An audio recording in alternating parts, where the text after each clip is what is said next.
안녕하세요. 오늘은 테슬라 FSD나 웨이모와 같은 자율주행차를 보고 제가 느낀 점에 대해서 이야기를 해보고자 합니다.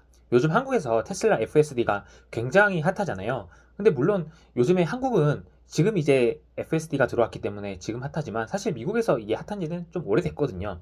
이게 미국에 살아보시거나 가보신 분들은 알겠지만 뭐 로보택시가 운영된 지는 얼마 되지 않았지만 미국의 샌프란시스코나 이런 일부 지역에서는 웨이모 같은 경우는 이미 운행 중이었거든요. 그래서 저도 구글의 웨이모를 한번 타봤는데요. 이게 굉장히 신기하더라고요. 저는 진짜 처음에 이 자율주행차가 한국에서 카카오 택시 부르듯이 부르면은 제가 설정한 지점으로 와서 제가 이제 설정한 도착 지점까지 운전을 해주는데 저는 이게 얼마나 운전을 잘할까 생각했는데 이게 굉장히 생각보다 안정적이라는 느낌을 많이 받았습니다. 그래서 저는 되게 어떻게 보면 편하다와 동시에 무섭다라는 생각을 했어요.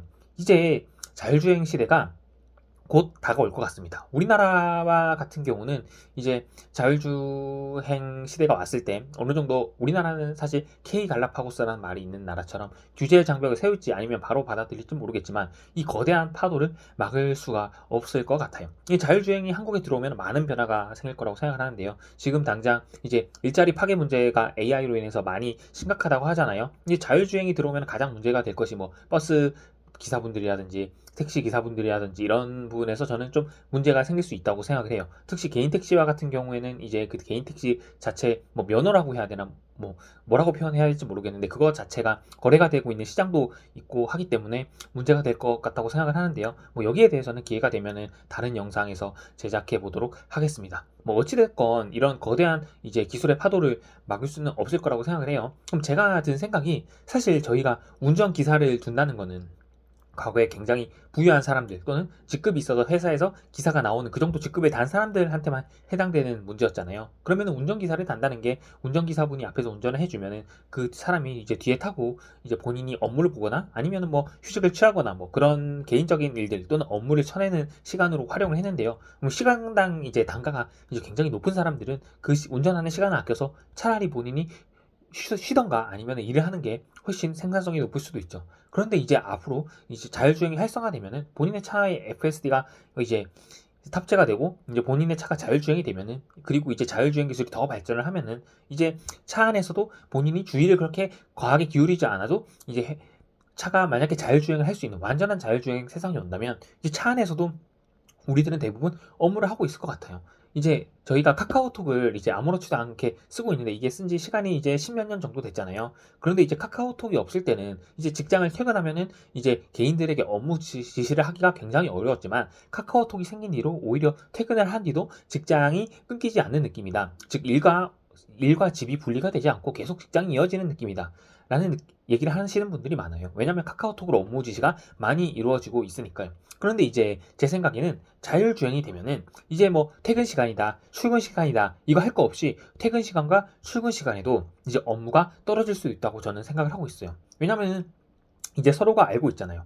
서로가 이제 출근할 때, 퇴근할 때는 이제 특히 차를 타고 운전을 한다면 이제 자율주행으로 온다는 걸 알고 있기 때문에 이제 회사에서는 이제 업무 지시를 충분히 할 수 있는 상황이 저는 올 수도 있다고 생각을 하고 있고요. 또는 회사에서 업무 지시를 해서 일을 하는 수동적인 입장이 아니더라도 본인이 정말 능동적으로 일을 해서 한 시간이라도 아껴서 뭔가 부가가치를 창출하시는 분들이라면 그게 굉장히 기회로 느껴지겠죠. 왜냐면은 내가 운전할 때 지금은 이제 할 수 있는 게 블루투스로 연결해서 전화 정도 할 수 있는 거였는데 이제는 내가 운전하면서 완전한 자율주행이 된다면 또는 거의 자율주행에 가까워진다면 더 운전하면서도 업무를 처리할 수도 있고 업무를 쳐낼 수도 있고 그만큼 내가 그냥 똑같은 차를 사고서도 FSD가 탑재되어 있다는 이유만으로 운전기사를 한 명 둔 것과 같은 생산성을 발휘하니까 이제 그게 본인한테는 엄청난 업무 생산성을 향상시키고 효율성을 향상시킨다고 이제 본인이 부가가치를 가진 사람은 그렇게 느낄 것 같아요.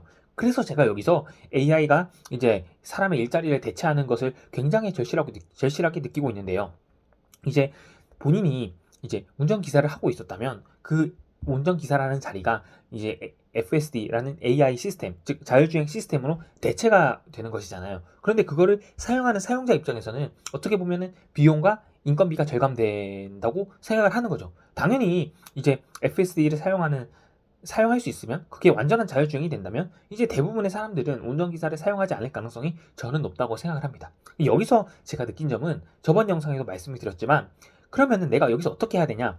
내가 AI 시스템에 의해서 대체될 사람이 아니라 내가 AI 시스템을 사용해서 이제 뭔가 비즈니스 모델을 창출하고 부가가치를 창출할 수 있는 사람이 된다면 이 AI는 위협이 아니라 굉장한 기회가 된다고 저는 생각을 하고 있어요. 그러니까 만약에 본인이 자율주행 FSD가 생기면서 일자리가 대체되는 입장이 아니라 그 FSD를 활용해서 업무의 부가가치를 높이고 생산성을 높일 사람이라면 그게 굉장한 이익으로 다가온다는 것이죠. 그래서 AI를 반드시 일자리가 대체된다, 감소된다 라고 말을 하지만 그 AI를 활용할 수 있고 그걸 통해 부가가치를 창출할 수 있는 사람은 그게 굉장한 기회로 다가올 것이라는 생각을 하고 있습니다. 하지만 여기서 제가 생각하는 부작용이 나타날 것 같은데요. 사회가 굉장히 양극화될 것이라고 생각을 하고 있습니다.